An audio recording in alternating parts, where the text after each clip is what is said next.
Buenos días, chicos. Buenos días, chicas. Buenos días. Buenos días a todos.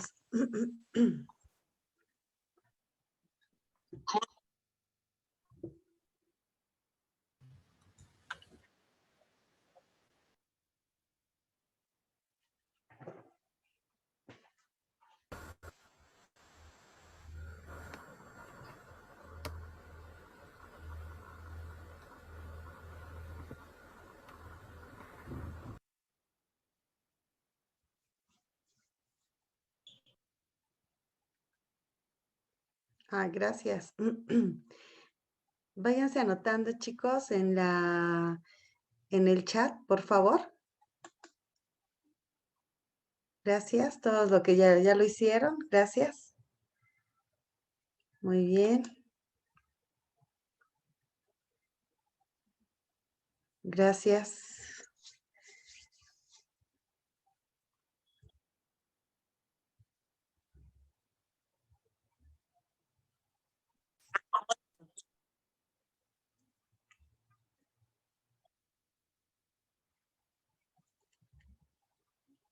Muy bien, gracias. Váyanse anotando todos, por favor.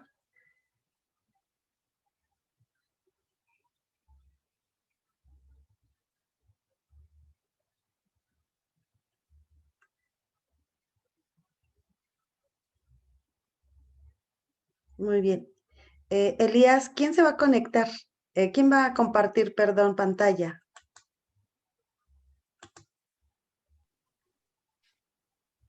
Es maestra. ¿Perdón? Voy a ser yo. No, maestra, Perfecto. voy a ser yo. Perfecto. Sí, nada Muy más un momentito. Sí, gracias. Muy bien, chicos. A ver, comenzamos. Salvador, ¿te acuerdas qué tema vimos en la clase pasada?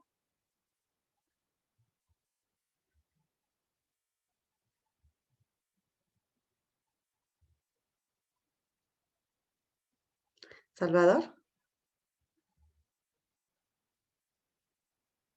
Está puesto, no está abierto tu micrófono. ¿Me puedes decir qué tema vimos la clase pasada?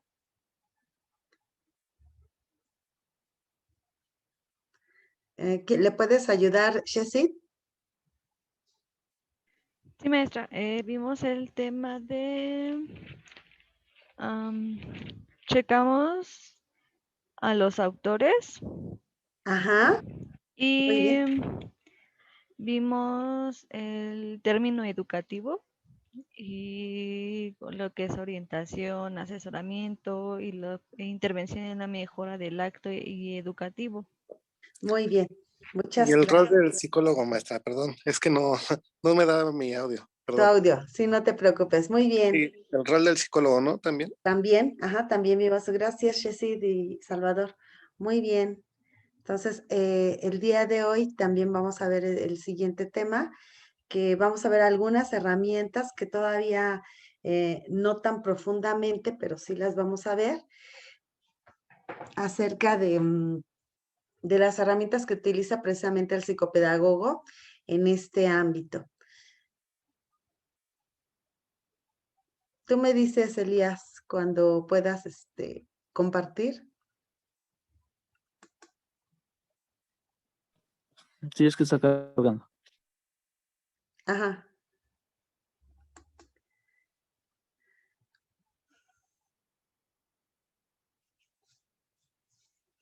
Oigan, chicos, les voy a pedir un favorzote.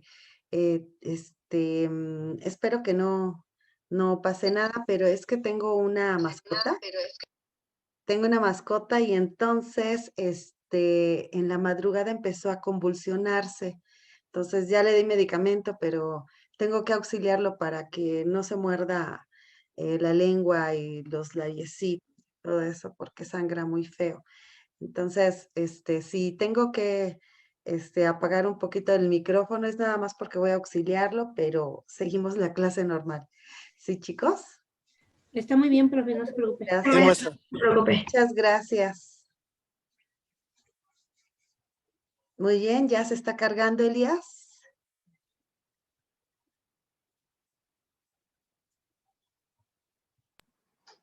Sí, ¿se alcanza a ver? Gracias, Yuritsi, gracias. Sí, apenas está cargando. Vale.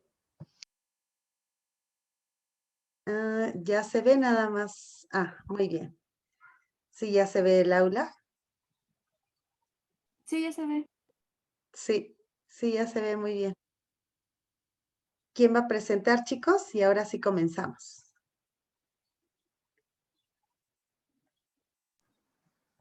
Sí, bueno, buenos días, compañeros y maestra.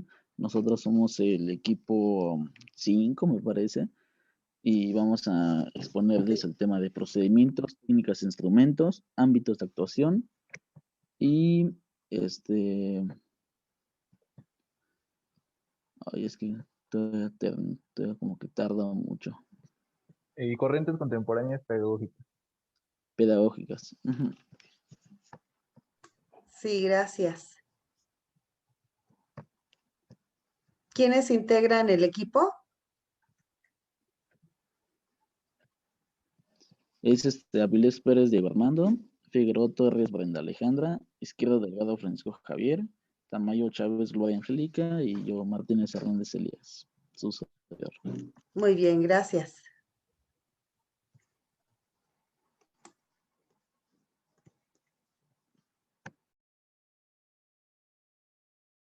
Bueno, yo comenzaré explicando el tema que es procedimientos, técnicas e instrumentos.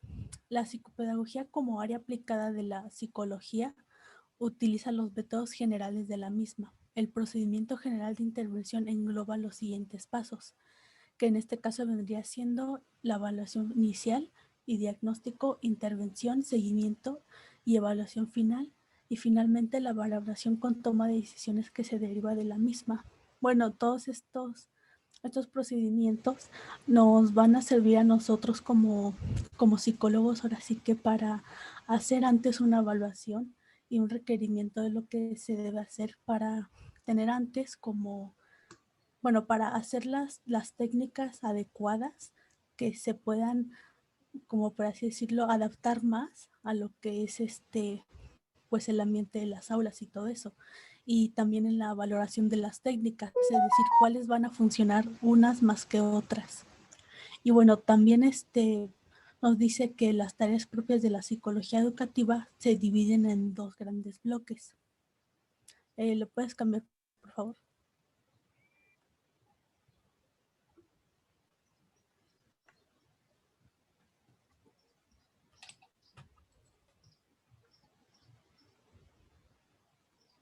Bueno, la primera está relacionada con la evaluación.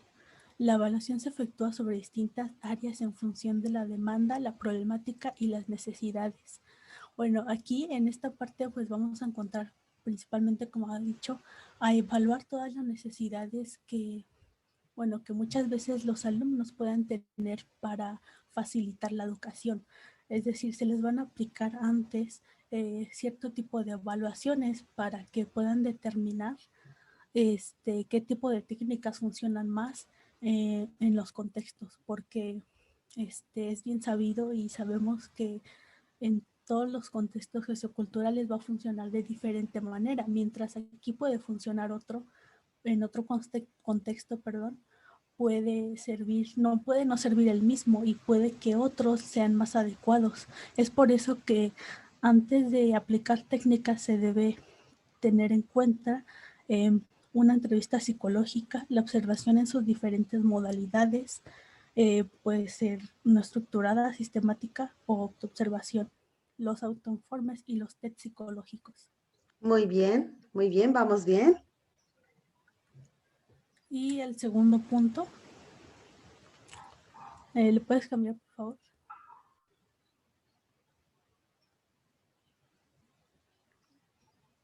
Sí, es que Voy, tarda un poquito. Ujú. ya está.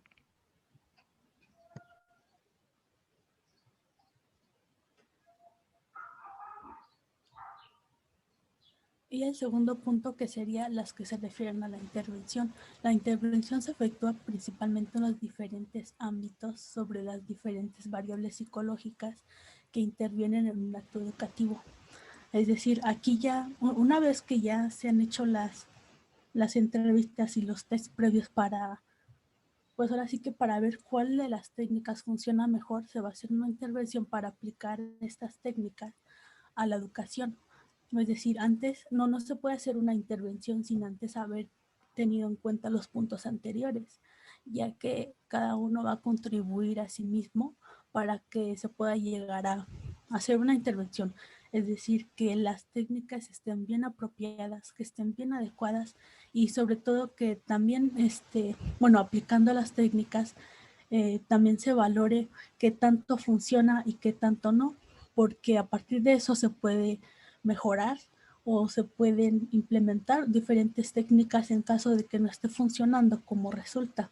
Es por eso que antes es necesario todas las evaluaciones antes para que podamos nosotros determinar cuáles funcionan o no mejor a la educación, ya sea de un niño o solamente de técnicas que van aplicadas a, pues hacia los alumnos, ¿no? Hacia la educación, y es necesario tener en cuenta todos ese tipo de aspectos antes de poder hacer una intervención. No solamente es como llegar a aplicarla, sino más bien sería como estudiar bien el área y el contexto sociocultural donde nos podemos desarrollar, porque como mencioné antes, es diferente, cambia y no se aplica esto, no funciona para todos los contextos socioculturales. Es por eso que debemos tener en cuenta esta parte.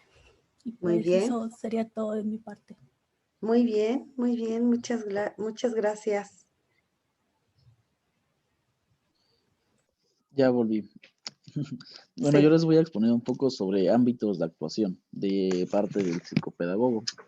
Ajá. Bueno, principalmente el profesional de la psicología educativa, que es el psicopedagogo, interviene en los ámbitos personal, familiar, organizacional, institucional, sociocomunitario y educativo en general. Hay que recordar que, bueno, en el contexto social van a empezar con todo esto de los barrios marginales, con todos estos lugares donde hay decadencias sociales, como entornos con altos índices de delincuencia, de victimización, entorno con una red de sostenimiento social y deficitaria. Eso sería tanto en el contexto social. En el contexto familiar, puede ser de maltrato físico o psíquico, abandono, negligencia, abuso sexual, familia multiproblemática, relaciones conflictivas, drogadicción, todo ese tipo de problemas que puede existir en el contexto familiar. En el contexto personal puede ser el ausentismo escolar, fracaso escolar, conductas relativas, conductas disociales, problemas emocionales, identificación con modelos de delincuencias y bueno, entre otros muchos que son los tres ámbitos en donde más trabaja el psicopedagogo. Y también, como dice aquí en el aula virtual, puede ser los intermitentes, directa o indirectamente en el proceso educativo. En el contexto educativo, un psicopedagogo puede elaborar en una escuela de enseñanza básica, en un colegio, en un liceo técnico profesional, por ejemplo, una licenciatura, una escuela hospitalaria, podría ser como estos niños especiales que tienen discapacidades, un psicopedagogo puede trabajar en una escuela hospitalaria de este índole. El contexto de salud puede ser un centro de diagnóstico, un consultorio, centro de salud familiar u otros hospitales o lugares donde se emergen este tipo de educación, enseñanza, aprendizaje. Muy En el bien. Y contexto, aquí en esta parte, tantito, ah, Elías, voy a hacer la acotación que aunque estamos tratando y su ámbito sea el personal familiar, organizacional e institucional, como lo había comentado, Elías, fíjense que es muy importante también hacernos de un equipo multidisciplinario.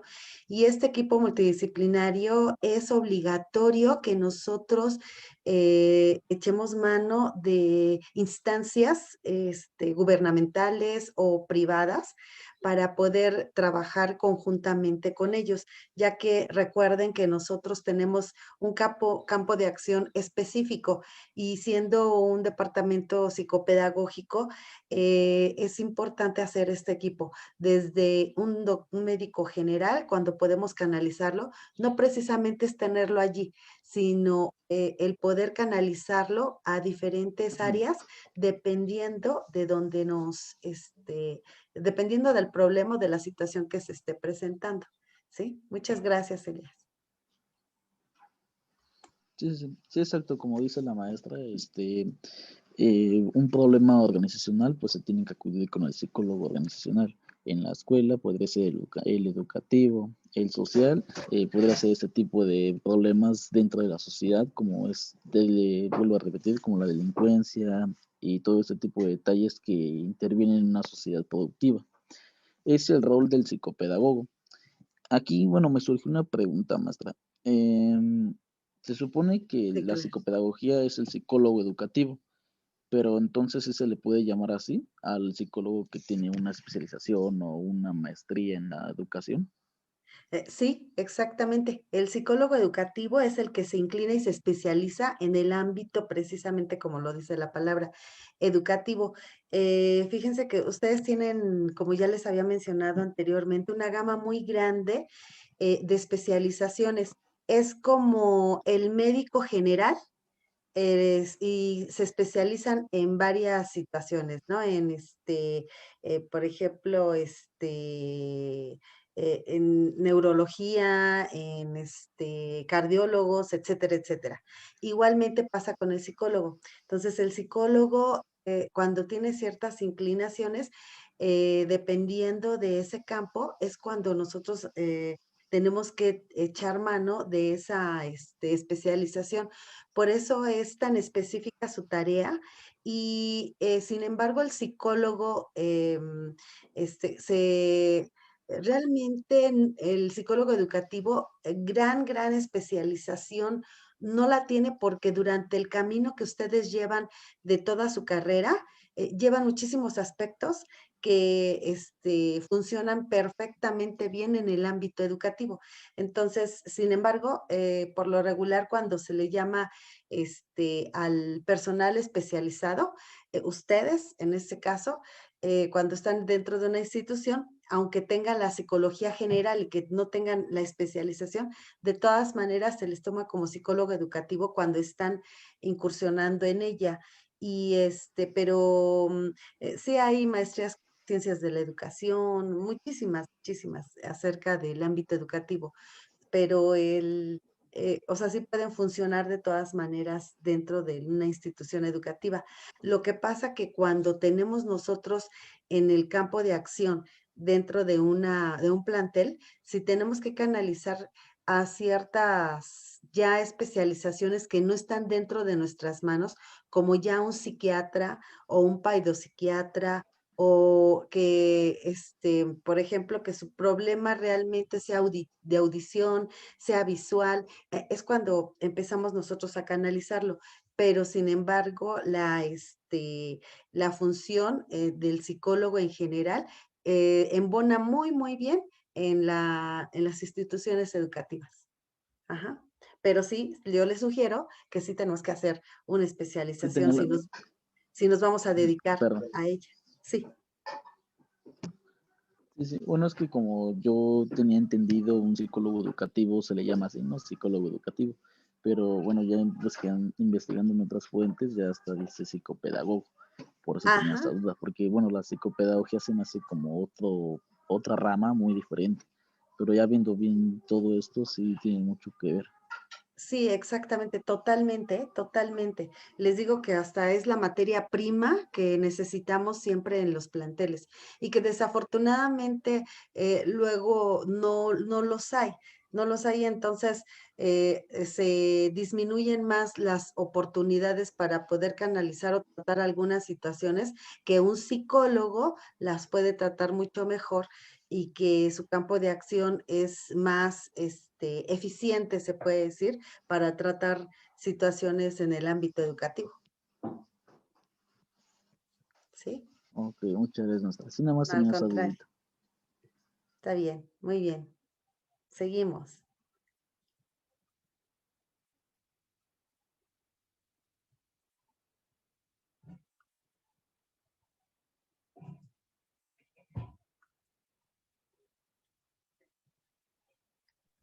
Bueno, yo les voy a platicar un poquito sobre lo que es pues, las corrientes pedagógicas contemporáneas. Ahorita les voy a dar un concepto de lo que es aprendizaje y pues el concepto de aprendizaje se genera desde la raíz de lo educativo.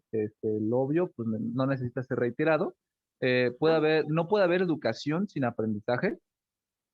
El aprendizaje es la condición necesaria para que el empero del proceso educativo salga a flote. Esto quiere decir que es necesario la manera de aprender a aprender el conocimiento. Voy a citar lo que está aquí en la diapositiva, que dice de las corrientes, Adelante. entonces se los explico. Las corrientes pedagógicas contemporáneas se refieren a los movimientos y o teorías que se caracterizan por tener una línea de pensamiento e investigación definida sobre la cual realizar aportes permanentes que les dan coherencia y solidez, presencia en el tiempo de discursos que éstas la constituyen.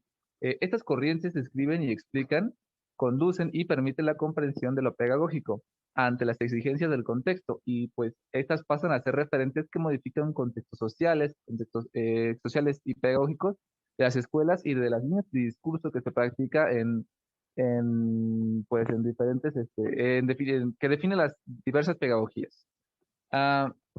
¿Esto qué quiere decir? Pues entendemos como que las corrientes pedagógicas contemporáneas son unas representaciones conceptuales de teorías pedagógicas que surgen de la realidad, planteando los elementos pues que debe tener una pedagogía, fundamentándose pues en otras teorías como son lo psicológico, lo sociológico, lo antropológico, considerando, digamos, de la multidimensionalidad del hombre o las diferentes partes que compone el hombre. Esta cabe resaltar que, que a esta parte se refiere en sí en los componentes de cada, ¿cómo explicarlo de manera más sencilla? De cada corriente que se compone a sí Ajá. mismo. Voy a citar aquí el autor. Según la formación de la perspectiva de Flores, el proceso de humanización se va caracterizando del desarrollo individual según las propias posibilidades. La formación es la misma educación de la enseñanza para facilitar la realización personal, cualificar lo que cada uno tiene como humano y personalmente potenciarse como ser racional, autónomo y solidario. Esa es una cita de un autor. En cuanto a esto refiere, ¿qué tiene que ver aquí? Pues que los componentes básicos que nos han servido para el análisis de las diferentes corrientes han sido desde la concepción educativa, el propósito de la enseñanza, la relación de profesor-alumno y el contenido metodológico y la evaluación. Esto quiere decir que va de la mano con la enseñanza o con el proceso de aprendizaje para el desarrollo de futuras corrientes pedagógicas. Y pues en consecuencia, las dificultades anteriores que podemos afirmar de la pedagogía, aún no posee un territorio suficientemente diferenciado de lo que son las otras pues, ciencias sociales o humanas, cuyo objeto también pues, es el hombre cultural, aunque también pues, no puede excluir sus relaciones con el hombre natural. No sé si tengan alguna duda sobre esto que acabo de mencionar. Sí, y entonces, Javier, aquí, ¿para qué queremos o de qué nos va a servir conocer esto de corrientes pedagógicas dentro del ámbito Del psicopedagógico? ámbito psicopedagógico, bueno, como ya lo mencioné, Ajá, ¿para qué nos va a pues servir? para más que nada, para entender el proceso de lo que es el aprender el conocimiento o la manera de hacer llegar esa enseñanza, ese proceso se lleve de manera correcta para ver desde dónde parte, o sea, sus fundamentos epistémicos, hasta dónde se va a desarrollar o dónde está desarrollado actualmente. Ajá, exactamente. Y precisamente esta palabra que acabas de utilizar, epistémica, en donde hacemos cierta reflexión de esta ciencia, es importante que nosotros lo conozcamos, porque si vamos nosotros a intervenir dentro del aula, dentro de de este proceso de enseñanza-aprendizaje, entonces tenemos que conocerlas. Y pues para esto sirve el tener presente estas corrientes contemporáneas, pedagógicas, que muchos de los docentes han utilizado o las siguen utilizando bajo ciertas circunstancias, y sobre todo porque como tienen que seguir un plan y programa, esas están impregnadas de este tipo de teorías. Entonces es su sustento para poder decir, bueno, entonces, si estamos trabajando bajo este enfoque, yo te sugiero como psicólogo, como psicopedagogo, te sugiero que trabajes de esta manera. Y entonces, precisamente como acabas de decir, Javier, lo importante es que aprenda el alumno, pero sí tenemos que dar este sustento para saber por dónde tenemos que dar las sugerencias y cómo las tiene que trabajar el docente para el alumno. Muy bien, seguimos, Javier. Bueno, pues ya sería todo lo que puede, lo que abarqué de esto. Siento que me faltó más información, pero es que viene, muy reducida la información, se desvía un poco. Empieza a hablar de corrientes pedagógicas, pero ya no sobre tal como las contemporáneas, sino sobre otras. Entonces ya se difulca la información y ya está muy extenso. Sí, sí, es demasiado extenso. Tan es así que hay, por ejemplo, una materia que se llama teorías pedagógicas, precisamente, y se lleva todo un curso para ver algunos, no todos, algunas corrientes pedagógicas. Casi la mayoría tienen muchos vínculos con la psicología. Y, por ejemplo, aquí dentro de la pedagogía, se hace un estudio de todo lo que comienza desde la educación tradicional, luego la la educación nueva, y después lo hacen como bueno, se pasa a otra etapa que es la educación con tecnología educativa, y la otra, la pedagogía junto con la pedagogía crítica. Entonces, hay muchísimos autores, muchísimos en cada etapa que les acabo de mencionar.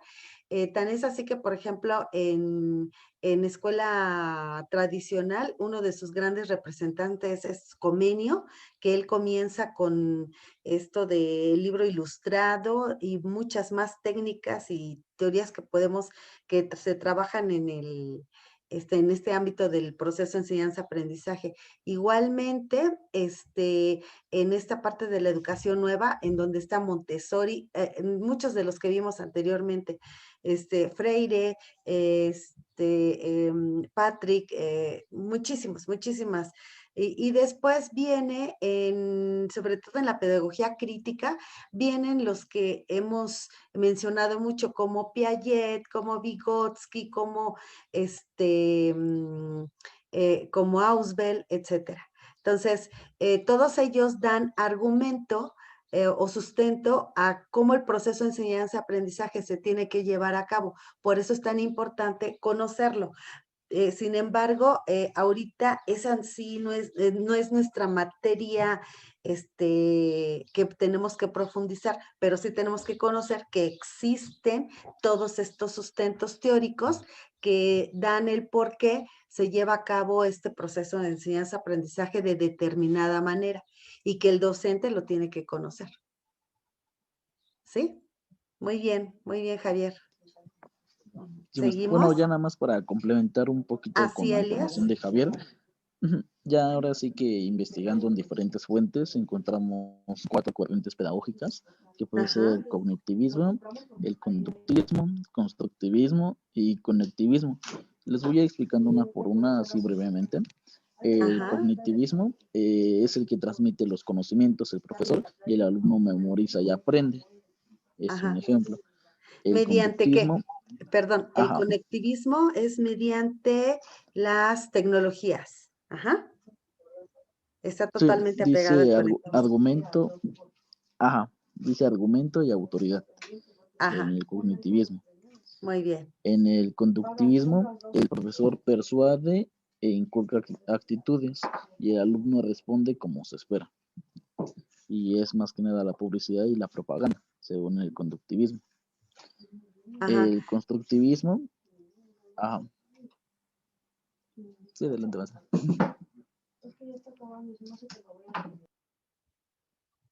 Sí, recuerden que el conductismo es estos elementos tan importantes. ¿Se acuerdan ustedes cuáles son? ¿Se acuerdan cuáles son esos elementos del conductismo? Sí, es el estímulo a respuesta. Ajá, y reforzador, ¿no? Y dependiendo si estamos viendo conductismo clásico, ¿cuál es el otro? El operante. Muy Operante. bien, muy bien, muy bien, muy bien.